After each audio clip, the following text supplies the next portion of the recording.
Okay, let's try and get started.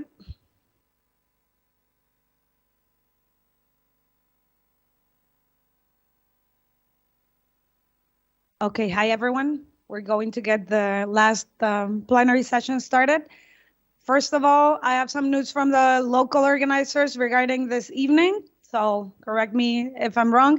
So what I'm told is after the end of the sessions today, we will get straight on the buses and the buses will take us to the old town. And then we will get a walking tour, right? And then from that, we will go walking straight to the informal dinner reception, right? So today we just go straight from the conference to the bus to the walk and dinner.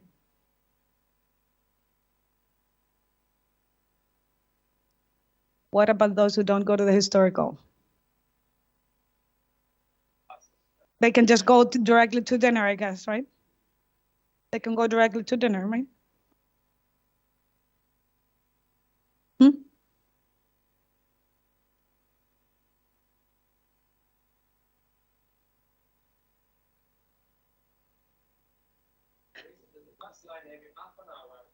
You want to come up, Giuseppe?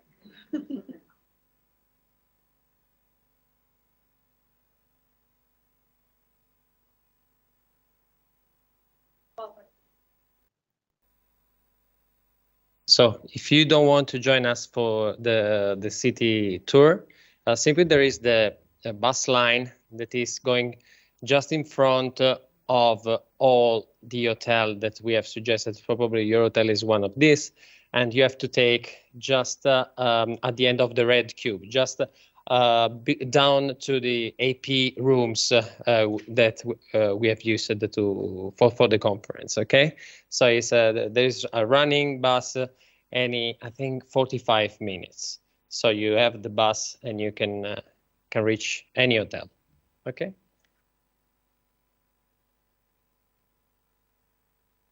Thank you, Giuseppe. Okay. Okay, so we move on to the presidential address then. So this year, the president of the society is Wilbert. So we're very happy to have him, and we thank him very much for all his work during this year and the previous years. So for those of you who may not know Wilbert very well, I see him as a labor economist. He is currently based at the New York Fed. In terms of where he comes from, he got his BA from Erasmus University in Rotterdam, I think, right? And his PhD from Brown University. And actually his PhD dissertation was on female labor supply and marital status decisions. So already back then, he was working on topics very much related to what we're seeing today and this week at the conference. And his recent work is, he's studied many other very interesting questions as well. For example, he's worked a lot on inflation beliefs and expectations, but also on other topics closer to our, to society's interests, such as things related to migration, also related to education, such as student loans or student debt. And actually he's also worked some on econometrics topics. And actually, for me, the paper of his that I've read the most carefully is his paper on regression discontinuity analysis, actually. So back in 2008, I think that's where the paper is from. I was actually in New York on sabbatical, and I decided that I had to study RD designs because it wasn't taught in graduate school, many years ago when I was in graduate school. And Wilbert's paper was actually very useful for getting me up to speed on a identification strategy, which was not very well known until a few years ago. So, okay, so now I've known Wilbert for a while now, but always in the context of Espe, because, we've both been attending this conference for a long time. So I was really trying hard to come up with some embarrassing anecdote to tell about him. Unfortunately, either he's really a very straight guy, which, it might be, or he has like really good friends who are completely unwilling to share any, gossip about him. So Dina, if you're, if you want to share. So, okay, maybe tonight at the informal dinner, we can manage to generate some good stories with Wilbert that we can tell in later years. But for now, all I can say is we're very happy, Wilbert, that you've been involved with the society for so long, and that you accepted to be president. And we're looking forward to hearing your talk on expectations. So thank you.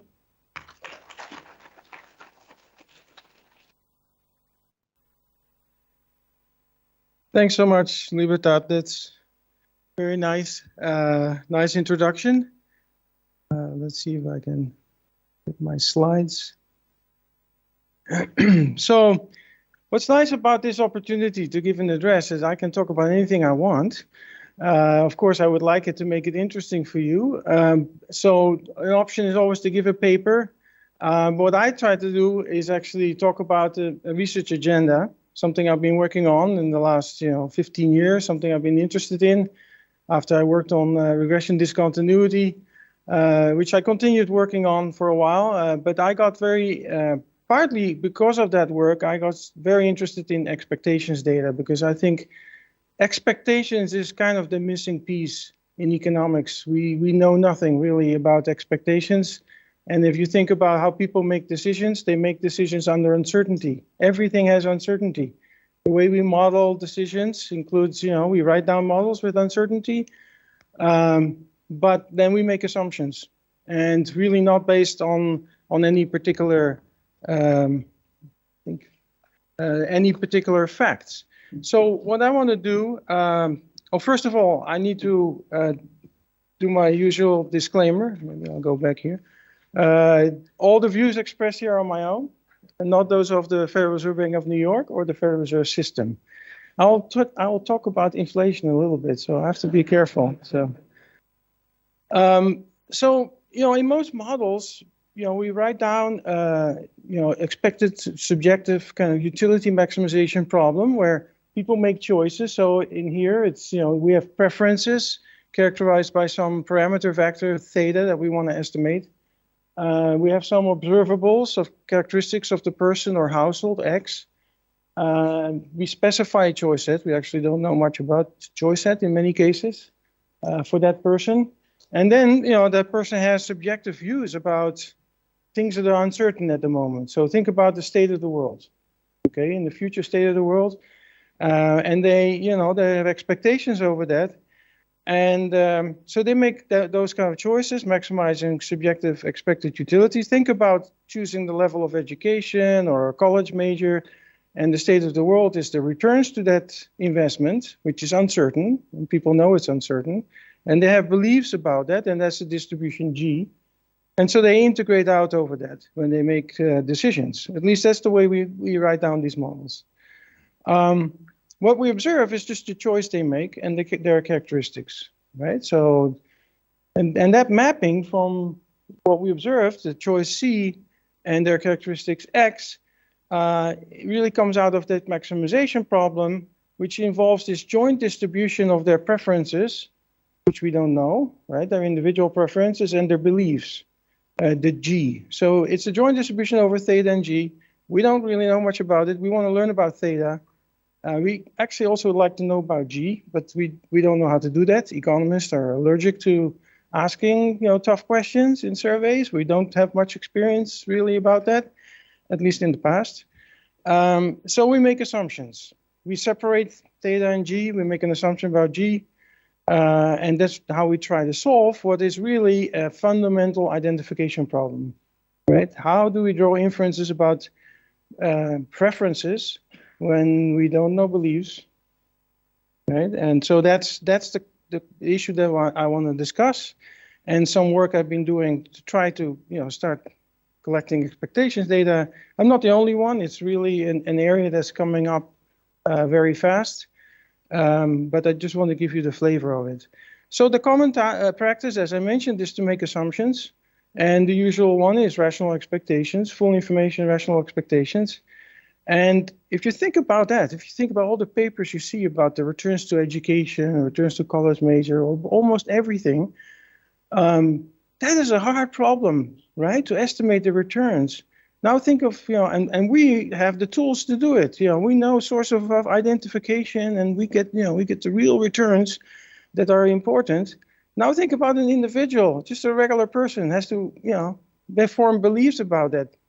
It's very unlikely that if we have a hard time dealing with these selection problems, right? Because they also, when they look around, they only see the returns that people realize. People who've chosen to do that, they don't see it of the outcomes that would have realized if they had chosen something else. So if we have such a tough time doing it, they certainly are going to have a tough time doing it.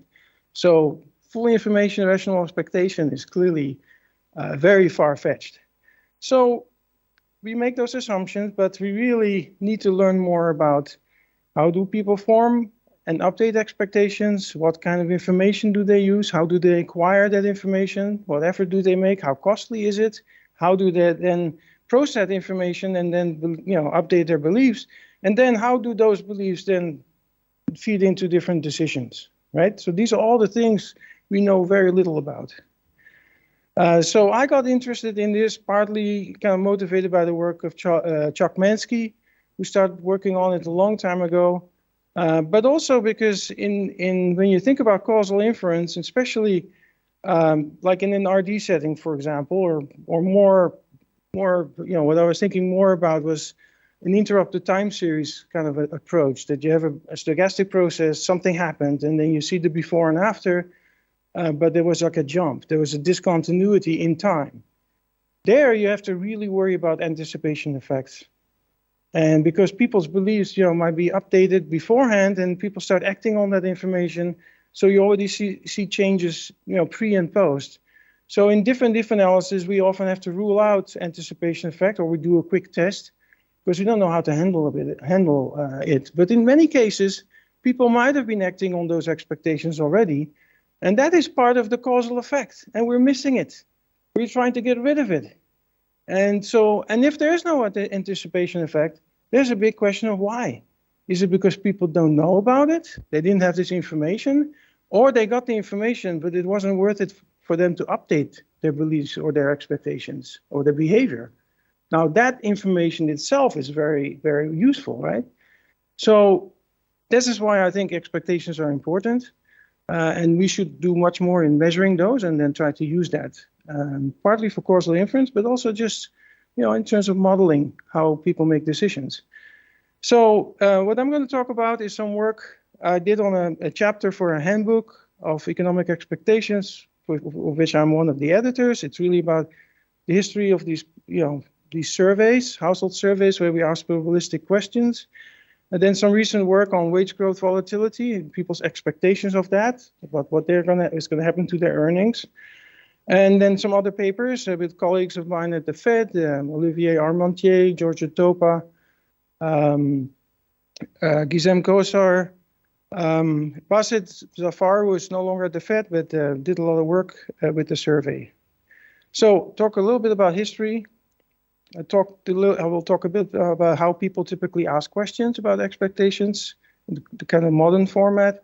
Then I'll talk about the survey that we started at the Fed in 2013, after like 6 to 7 years of doing a lot of experimentation to come up with a really good questionnaire and learning a lot about how to ask these questions. So we work with behavioral psychologists and survey experts to really get at this. Then talk a bit about the predictive content, like how useful is this information? Is it really predictive of what people do or what will end up happening? And then the question, of course, going back to the original problem, the identification problem. Okay, so what if we have data on expectations? Can we just stick it in as a right-hand side variable and then that solves all the problems and we can estimate the theta in a better way? Well, ideally, yes. In certain circumstances, yes, you can do that. But again, you're going to have kind of endogeneity problems. That expectations often reflect preferences and other unobservables that might directly affect the behavior we're trying to explain. So again, you get endogeneity problems, and I talk about different ways people thinking about how to identify the effect of expectations on behavior. I'll, if I have time, talk a little bit about lessons learned from how you collect this kind of data, and then some areas of future research that might make you think, like at the end, like we've only been looking at such a small piece of the whole puzzle, of economic behavior. Anyway, so history. In the 1940s, there was actually quite a bit of work on expectations, and there were people especially at the University of Michigan, who they started the Michigan Survey of Consumers. Later on, they started the Health and Retirement Study, NLSY. I mean, there are a lot of, not NLSY, sorry, but they do a lot of surveys. And at that time, there was Lawrence Klein, Likert from the Likert scale, George Katona. They were really doing interesting work, but it was mainly qualitative expectations. So they ask, how likely is it? Or, very kind of qualitative type responses. And in the 60s, people started to analyze that. And in fact, there was a governmental committee put together, and a guy called Arthur Smithies was in charge. He was a professor at Yale. And they looked at those data, those qualitative data, and said, well, people are saying they're going to buy something. Very likely they might buy a refrigerator or so, but then it's not very predictive. And so they kind of concluded that kind of data is not very useful.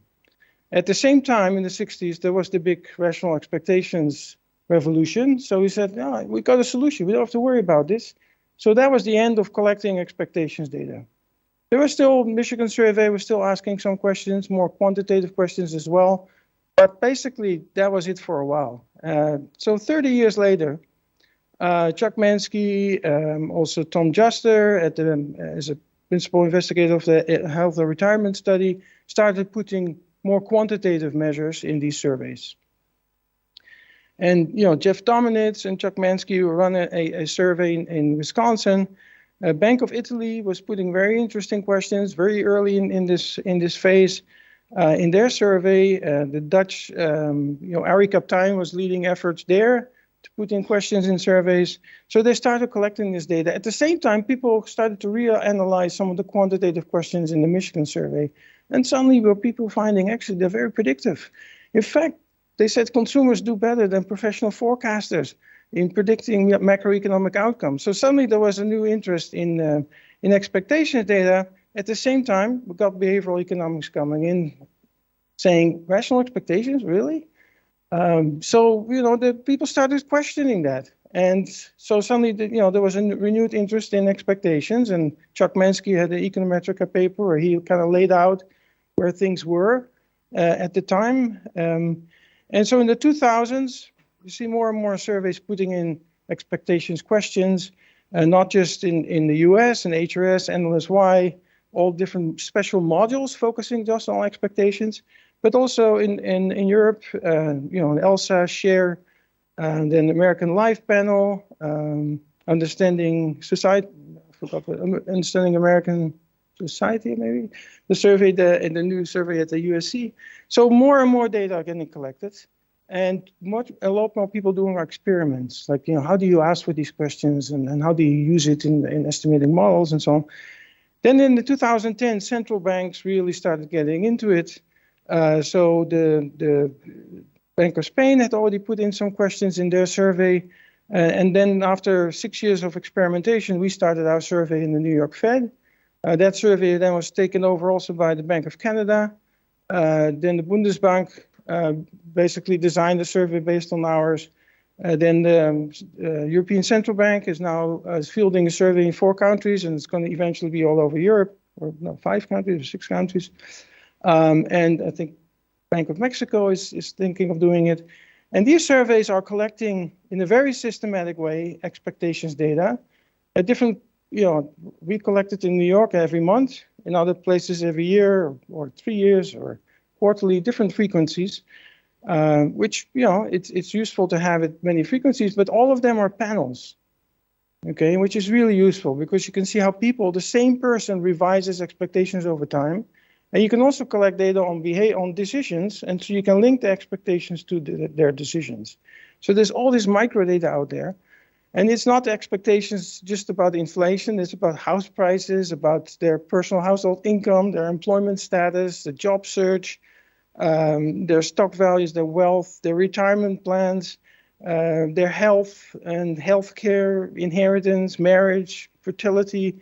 I mean, there's a lot of data out there. that can be downloaded and can be analyzed. And more and more data are becoming available. So there's a lot there to do in terms of using that data to predict behavior, to try to understand how people form expectations and update them. These are a couple of examples. So typically people collect point forecasts. So basically they ask people, what do you think is going to happen to your income? About how much is going to change? So you ask for a number, and there are different ways of doing that. Then there are probabilistic questions. And in the case of a binary outcome, do you think something is going to happen or not? We ask for the percent chance, so the likelihood. You have to use appropriate wording. And there's been a lot of experimentation on how you do that. People seem to be, you'll be surprised how good people, first of all, they understand it. When you do cognitive interviews with them, you ask them to repeat the question. You ask them, what do you think it's asking for? And how do you come up with your answer? You'll be surprised how much they understand the concept of percent chance. And so that seems to work well. We also collect data on financial literacy and numeracy. And, obviously it correlates with that, but the vast majority is able to answer these questions and in a meaningful way. And, we have now a lot of evidence on how they update that, and I'll show you some of the numbers. So you can ask about binary outcomes. Also, you can ask about continuous outcomes. So you want the whole distribution, right? In our models, it's the whole distribution that matters, not just the mean. People care about uncertainty. Right? People are risk averse or not necessarily risk neutral, so they care about the whole distribution. So we collect that either by eliciting the CDF, cumulative distribution function, or the density. So the CDF, you can ask what's the percent chance that let's say your earnings, if you continue to work for pay 1 year from now, what do you think the percent chance is that your earnings will be less than some threshold? And then you increase the thresholds. And then you map out basically the CDF. And the question is, how do you get those thresholds? Well, there are different approaches for doing that. We still are learning are there optimal ways of doing this. So people have kind of often arbitrarily picked these thresholds, but they can also be based on what do you think is the lowest possible or the highest possible, or you can kind of frame it and center in the area where you think the action is. Same thing for density. Eliciting the densities, you specify all the possible outcomes, and then you ask people to assign probability to each of these events. They have to add up to 100, right? I mean, one thing is going to happen. And so that is what people are doing in our survey about lots of different things. The density question we don't ask a lot because it's burdensome, but we ask point forecast a fair amount. This format has the advantage of it immediately implies monotonicity of the CDF. If you ask, for the CDF, you could say, what's the percent chance your income is going up by, less than 2%? And then you ask how much, what's the percent chance to go up by less than 4%? Sometimes, the number that people report goes down, which is a violation of monotonicity. Here, you don't have that problem. So there's advantages of this. And by the way, this format, there are versions of this asking this question in any part of the world. I mean, they've done this with fishermen, in different parts of Africa. They ask, in small villages where they ask people, they give them, a bunch of bins and balls, and they have to kind of sort them. And it's a visual tool. They can kind of see what that distribution looks like, and they can or they do it with stones and they move around. Again, these survey evidence suggests that people are able to express their uncertainty in this way. So once you have this data on these bin probabilities, however you collected them, you can fit a distribution. You can use a non-parametric approach, get bounds on different quantiles, or you can put some flexible parametric form to it. And then you can calculate the mean, measures of uncertainty like the IQR. And then you can compare across people. You can compare, some people are more uncertain, less uncertain. Some people's beliefs are skewed. And so it gives you a fuller representation of their beliefs. And then those distributions then enter models that we usually specify. So I already told you a little bit about the survey. So we ask a lot of questions in our survey, and it's monthly. And we spent a long time developing and testing it. So let me just, some details. It's a nationally representative sample. It's about 1,300 household heads. It's a rotating panel. People stay in for 12 months. And then, 1/12 of the sample rotates out, a new one comes in, they stay for 12 months. So it's a very stable, the same people are in there pretty much. While it's also refreshing in a representative way. First time response rate is high, 55%. People stay in. Once they're, most of the attrition is after the first survey. After that, most people stay in. We pay well. That helps. So people, and then, we get feedback from people. We change the topics all the time. Besides the monthly core, where we ask about inflation, unemployment, wage growth, house prices, income, spending, lots of stuff at the household level about the labor market outcomes. We also do this every 4 months. Every month we rotate in new questions that focus on a particular topic, like the labor market or their experiences in the credit market. Did they apply for some kind of loan? Did they get it? Talk about the housing market and spending and savings behavior. So these are things that change. Every month they get new questions besides questions in the core. Sorry? Fertility, not so much. Not so much yet. Again, a lot of potential. There are endless why-asks for fertility, the expectations. But we haven't done it yet. So we put all the microdata that we get, we put it on our website. You can download it and you can look at it, interactive charts. You can split it by demographic groups. And we've done this for a while, and it's amazing how it has affected monetary policy.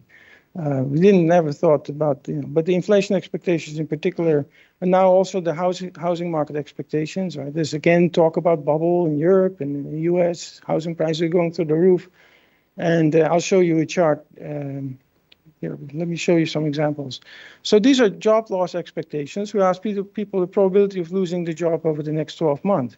So for a while we had a pretty stable series. Then the pandemic hits and people get very worried about their jobs. So big increase in probability of losing jobs. After that, labor market improves and you see a steady decline. And now we're kind of at a series low of, obviously anybody, now it's really hard, easy to find a job in the US. So that probability has gone down. When you split it by income, or any kind of demographic that we have in the data, it's really very, broad-based. All demographic groups see the same pattern. There's a probability of finding a job if you were to lose the job, finding a job in the next 3 months. So this was going up before the pandemic. Pandemic hits, beliefs kind of, fell down and came back, almost back to where they were, not quite. And if you then split it by income, you see that for lower income, it's still below pandemic levels. So they have not completely recovered. Which is interesting. I mean, a lot of lower income households or workers work in the services sector, and the services sector hasn't really fully recovered yet. A lot of places are still closed because people are still a bit worried about COVID. This is probability of getting more than one or more job offers in the next 4 months. There's a whole separate battery about job search, job offer information, reservation wage data that we collect. Again, you saw this big decline in the likelihood of people thinking of finding a job, and then a big bounce back. For males, it kind of came back where it was, but for women, it's still lagging. This is expectations about early retirement. So in the US, there was a surge in early retirement. Lots of people suddenly in their 50s and 60s decided to call it quits and retire. Some of them have come back, but some of them in survey evidence suggests they're not going to come back. The pandemic really made them rethink, and they're out. And here, this is the ones who are still working. The probability of working beyond 62 has also gone down. So people's attitude about working altogether, it seems to be, they're less excited about keeping working at older age. And when you look at the gender split, then for females, it's still way down. So they seem to see, we're going to see whether it's persistent, whether over time it's going to come back. But it's an interesting development, and try to explain why this is happening. These are wage growth expectations, so they also fell down, and Now they've really been rising rapidly, and that's partly because of inflation. People think that with higher inflation, wages might grow a little bit more too. Of course, the labor market is very hot. What we have found is that, well, I'll show you what happens about when you look at wages and expectations of wage growth on the job. They have gone up a little bit, but actually most people, they're not very confident of getting big raises on the same job. You get big raises by switching jobs. And that's what we're seeing in the data. Most of the wage, you hear about big stories about wages are going way up. It's for new people who join a firm, not really the people who are working there, unless they have like outside threats. So, we get insight from the survey like that, which is very useful. These are house price expectations. So as I mentioned, there's fear of a housing bubble because these, prices have been going up in the US, by 22% over the last year. And this is very much, in some indicators, it looks worse than it was in 2005 when we had that huge bubble and then that massive crash. So there's again concern. And at that time, it was really fueled by speculative, behavior. And that speculative behavior was not just investors, it was also households buying second and third homes and trying to flip homes. And it was all based on the expectation that house prices, they would never go down. In fact, they would keep on going up higher and higher. So we collect house price expectations in the 1 year and the 3 year horizon. So the 1 year, you can see the beginning of the pandemic, they plummeted. People said, we're going into a recession. And we did have a short recession, very short. Then it rebounded, and now the expectations are very high. At the 1 year, they're still kind of surprisingly high, that even after 2 years of big increases, people are still pretty positive about next year. But then 3 year ahead, very stable, which is good. People know this is temporary. And if you look at inflation, look at 1 year, it's like spiking. That's why the Fed had to act. And this week went up 75 basis points. This is concerning, very, high inflation at the 1 year horizon. But then you look at the 3 year, okay, that's much more modest increase. We also have been asking over the last year about 5 year ahead expectations, completely flat. So people again know this. Yes, there's inflation, but there are reasons for it, and they're temporary. People, at least, but we are, we have to monitor this because we don't want inflation expectations to get unanchored, and that unanchoring would show up in longer-term inflation expectations going up. Okay, so this is it's been very interesting. We also measure uncertainty about future inflation. So people always are quite uncertain about inflation. I mean, it's also a hard concept, but we've asked people to define it, and they give definitions that make sense. They talk about the cost of living, price increases. So here again we measure uncertainty at both horizons, and you see there's a lot of uncertainty, and it's really high at the moment, which makes sense. At the 3 year horizon, recently we've seen an increase in people expecting deflation, which is consistent with either some of these fast increases about gas prices and so on, house prices may be coming down a little bit, kind of reversion to the mean. It's also consistent with people thinking there might be a recession. Anyway, this is a kind of policy use of the survey. We also collect expectations. I mentioned how important it is when you look at anticipation effects associated with the government policy changes. Well, people have expectations about those changes. When the tax change or a welfare program is changed, the benefits are cut or increased. It's not that people don't, have no expectations of those, right? We ask people, what do you think? This is just a very simple question.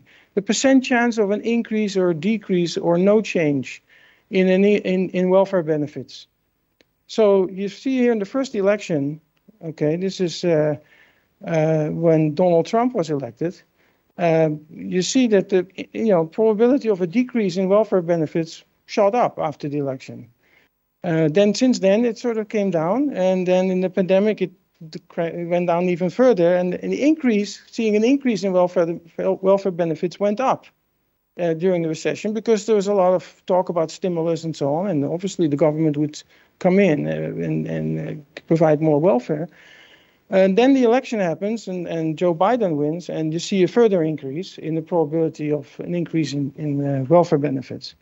Minimum wage, you see similar patterns. So, with the political events, you see big shifts in expectations. This one is the income tax rate for the highest income bracket. What do people think is going to happen with that? Well, the first election, Donald Trump gets elected.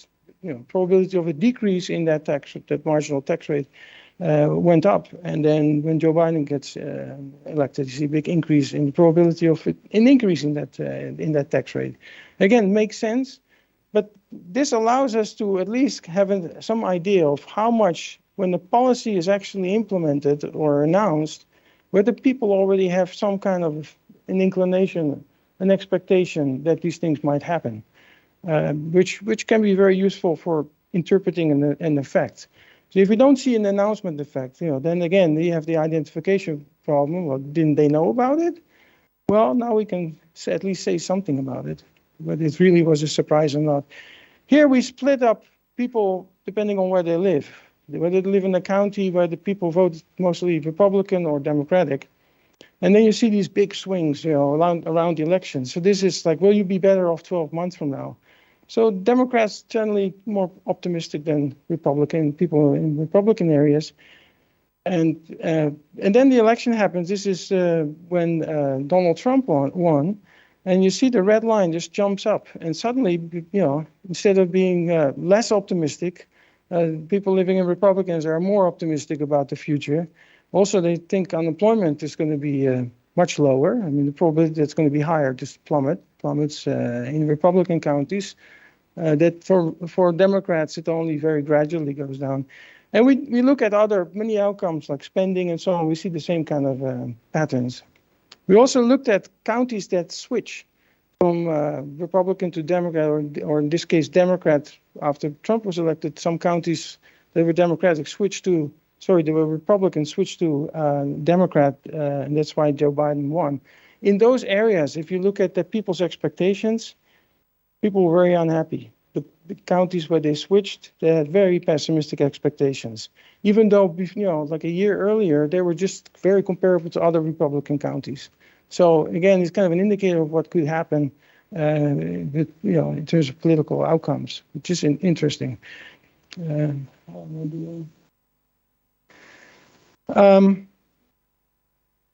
on schedule, right? 12 minutes. Okay, maybe I'll skip this. This is about,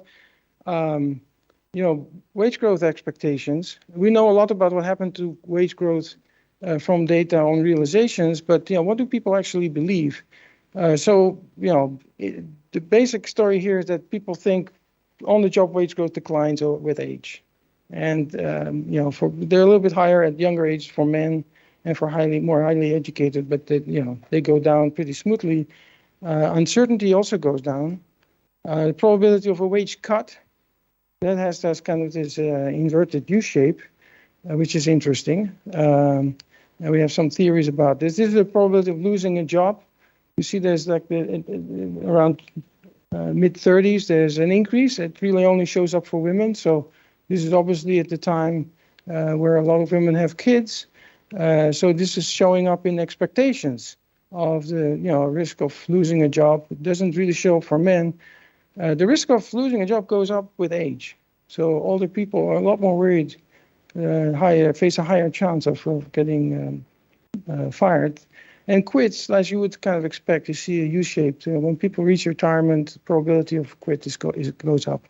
Anyway, just kind of patterns that make sense, but have not been documented before.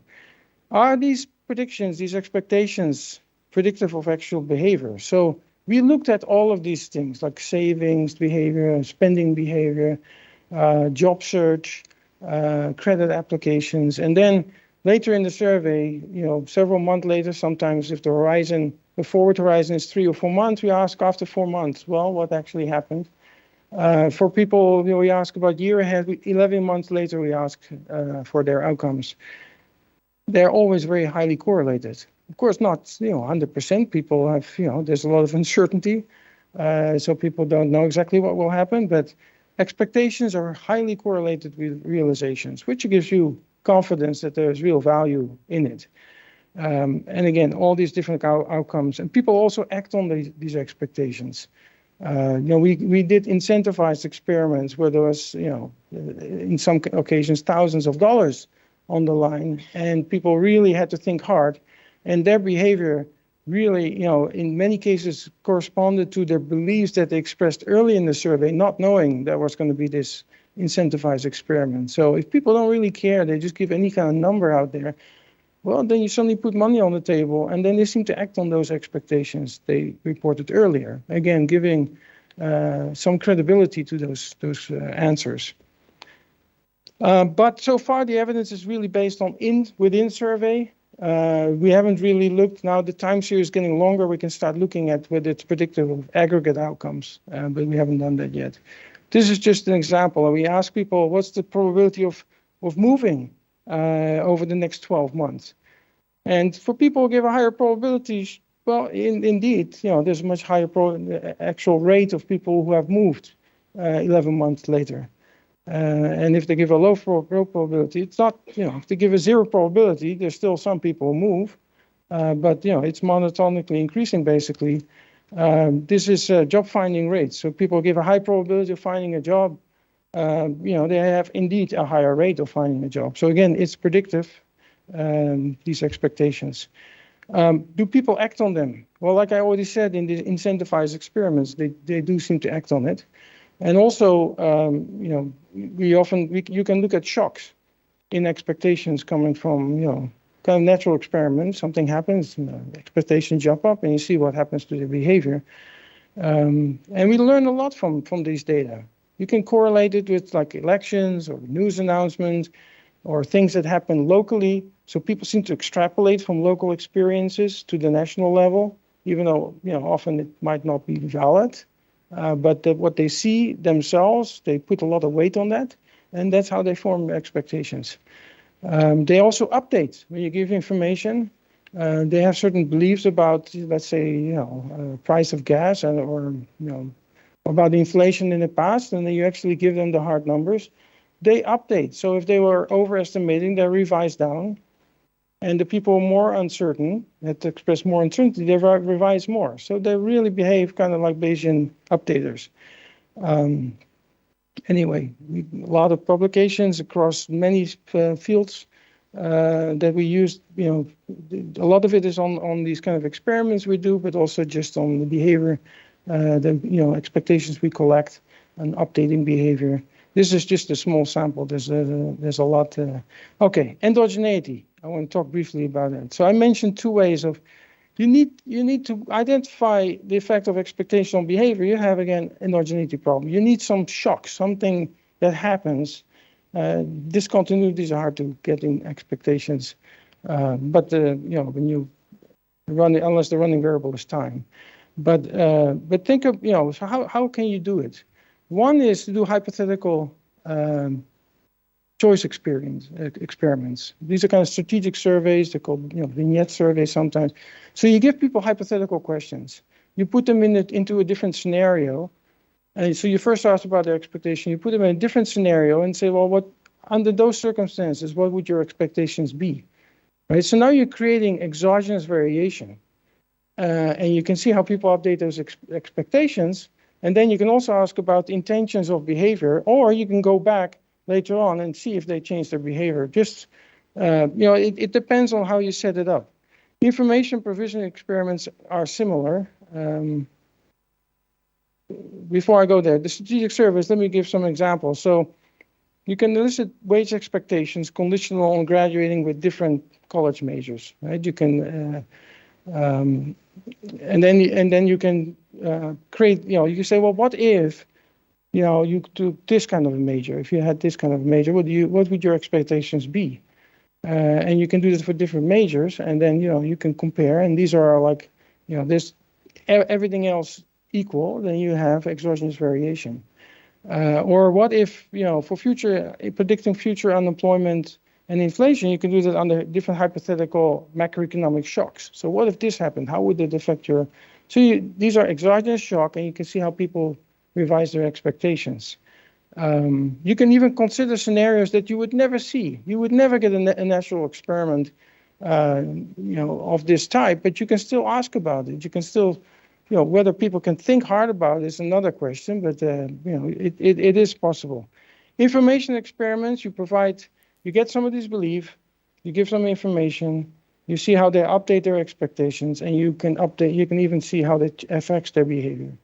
And so people go back later in time and you see if there's effect of persistence. So even you give them information, you go back a year or two later, and you can see there's still differences between the people who were given this information and people who are not. So these are kind of controlled, randomized experiments.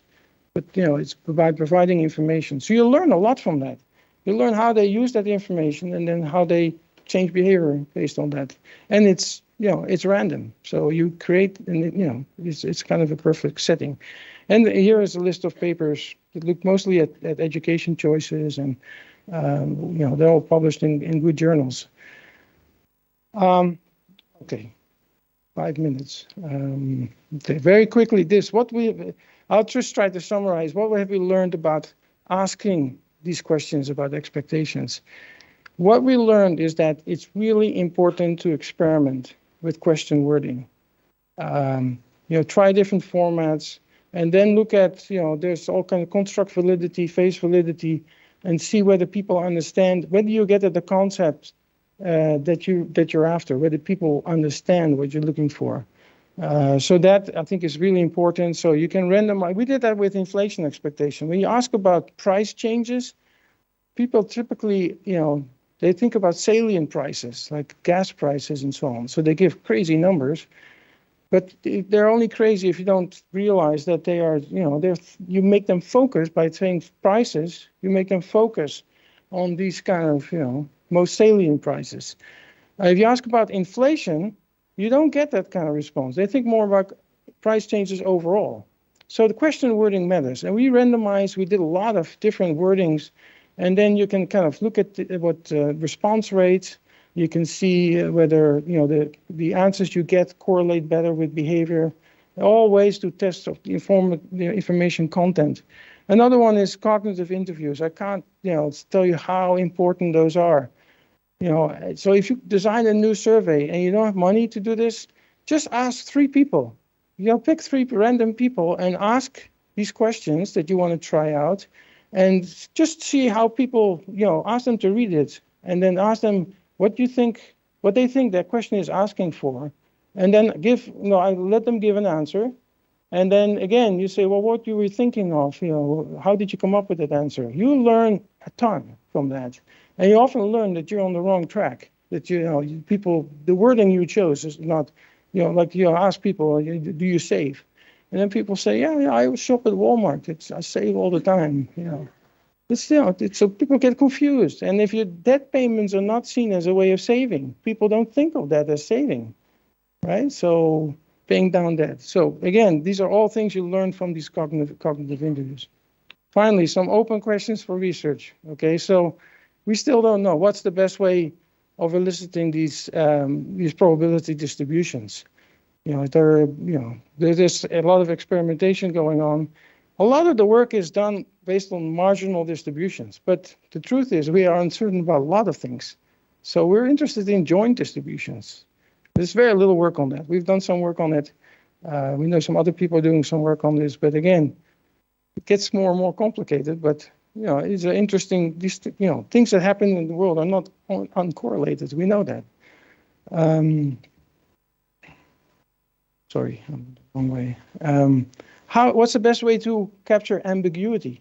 So people, they don't have one distribution of beliefs. They have multiple. It depends on the state of the world. And so there's uncertainty about their densities. How do you elicit that information? Then there are more fundamental questions. What is in people's information set? How do they get that information? How do they acquire it? We know nothing about that. Think about it. We're writing these models and we're just making all these assumptions. We don't really know. How did they process it? Whose expectations matter? So we ask people, how do they make decisions within the household? Well, you ask a married person, they would say, well, yeah, 63% of households said, well, it's about even. We make it together, joint even. We share those decisions equally. 9% say no, that one person makes all the decision, and there's some in between. Single people, you ask them, you think, well, it's 100%, they're single. No, it's 78%. And the others are still, there are other people, maybe it's a parent or some other, there are other decision makers, there are other people. So, whose expectations should we measure? I mean, that's another fundamental question. We don't really. So all of this, it's important to avoid misspecification of our models, of things we write down, even our empirical models. So again, lots of interesting stuff to look at, and I feel like we're only just starting, especially in this area of research. So we stop there.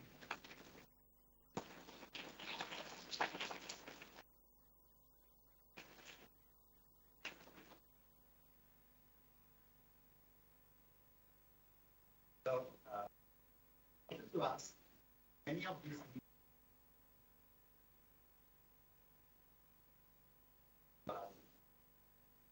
when people come to answer the time, probably the first time you answer, you are absolutely thinking about it. Well, time some of the this is something.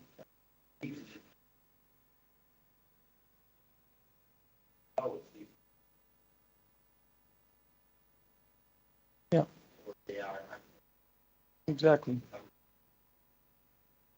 There is evidence. Yeah. People actually say, yeah. Yes. Then they converge.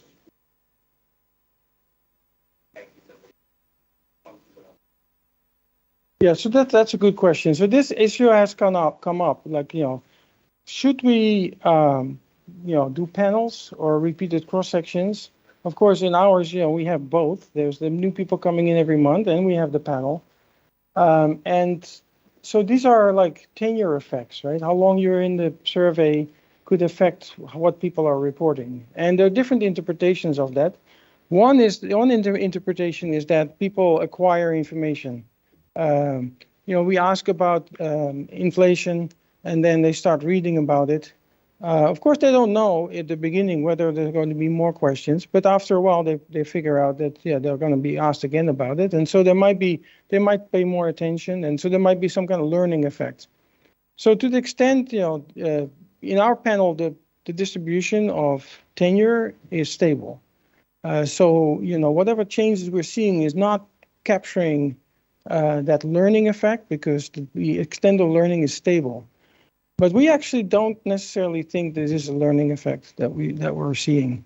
I think what our interpretation is, the first time they get this question, they think about it, but it's often these questions are difficult, and they put some thought of it in it, but maybe not a huge amount of thought. So they give an answer. The second time, they might think a little bit more about it. And you see most of the learning is in the first couple of waves. After that, you don't see any learning effects anymore. It doesn't matter if you're in a panel 3 months or 12 months, it doesn't matter. It's all at the beginning. But we actually interpret that as people focusing. So they focus more, they think more about the question. And that's what typically happens, is that the outliers are all on the high end with inflation. That compresses the distribution, it moves down the mean. So we think actually a lot of the learning effects are really, actually improvements in quality where people think it's less, the noise gets reduced. That's one interpretation. We're actually running tests on this, and it's an interesting question. So that, we're looking into it, but it's well, yeah. Yes, if it's a reduction in noise, that just means the panels are really good, because, over time the quality gets better. And so that's an argument in favor of it. If you think it's learning, then you say, well, the extent of learning in the population could be different. People for whom it really matters, they probably learned a bit more, even aside from the survey. But you can also say, well, the survey is pushing people to learn more, and then you don't get a representative view. So that's the trade-off. So it's an interesting question.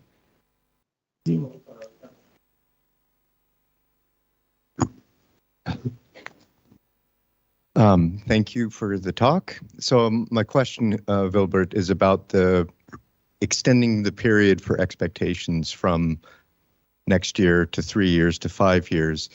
Have you designed the survey to allow people to say, I have no idea? Because the result that you talked about over 5 years is equivalent. I mean, it's perfectly consistent with, I just have no idea, so I'm going to gravitate towards 0 or to very low expectations about inflation changes or something like that.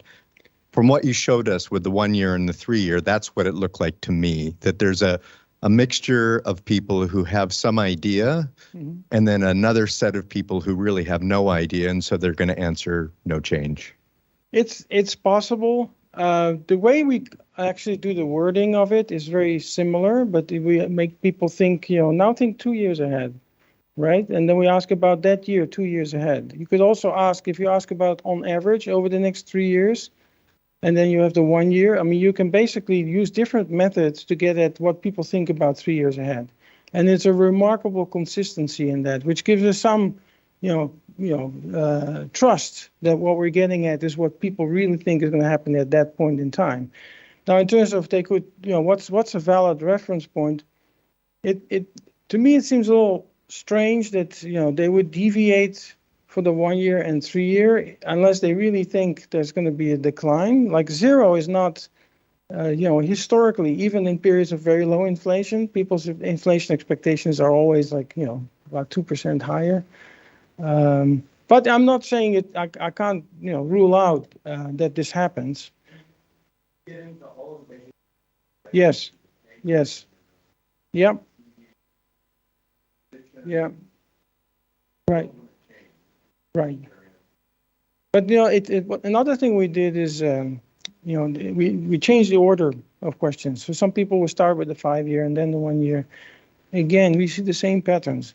We even tried different samples, like weird samples that you wouldn't think, you might necessarily wouldn't expect the same result, but it's remarkably consistent. Okay, so we're out of time, but let me ask the last question. Yeah. So I was interested in we started a few minutes late, so I was very interested. So there's the part where you talk about, causal identification, and, when you go to conferences and seminars and you see papers trying to identify causal effects, almost always you get, the statement about, and this policy change was unexpected, yes. Right? It was unanticipated. So we kind of, we walk around looking for policy changes and shocks that were unexpected. Of course, in real life, many of the things that happen, many of the shocks that hit us, maybe they're not 100% anticipated, but people may have expected them to a certain extent. So do you think that the recent work on expectations can help us in this sense? So how can we use this type of information that we can now capture to better inform causal identification in particular? So the one use that I see at this point is, if we are actually measuring expectations, we don't have to just claim that something is unexpected, we can show it, right? Yeah. And sometimes it will be unexpected, but some other times it will not be unexpected. Right. And then right now what we're doing is it's just dropping this, right? Say, okay, right. This one was expected, so there's nothing we can do. Yeah. Do you see any progress being made in the direction of not just saying, okay, this was not unexpected, so we can't learn anything about effects, or is there anything else that we can do about it? Mm-hmm. I totally agree with you. And these are the complications that are, actually really interesting. Like and these are things we haven't thought about. Like if you don't see let's say there's an announcement effect and you don't see an anticipation effect, that's very informative. We also, Marco and Richard Blundell, Marco Francesconi and Richard Blundell and I have a paper where we explore, in a very simple model, how having announcement effects, taking account of announcement effects, affect, how people would respond. So if you have an opportunity to act on information before a program is implemented, it really affects what the actual impact of that program is once it gets implemented. I mean, it could be like you're saying, if there's an anticipation effect or an announcement effect, maybe at the time of implementation you see nothing because people have already adjusted their behavior, and you would miss all of this. So well, our argument is to really get information on the announcement, whether people are aware of it. So you can look at newspapers, you can document that, and intensity of, how much information people have, and then combine that in, our case was more of a structural model, and then we applied it in a reduced form setting. But there's so much work to be done on that. It's really important because there's so much information in it. If people are really forward-looking, why, and they have information in advance, why? Well, in some cases they act on it, some cases they don't. Well, that's really interesting. So, yeah, no, very good question. Thank you very much, Wilbert. Sure. Thank you.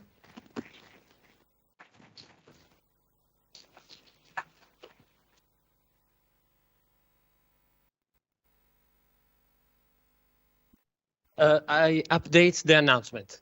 There will be one bus making the hotel tour leaving from here at 6:30, but just for people that want to go to the hotel. Then if they want to reach the city center, they have to do this on their own.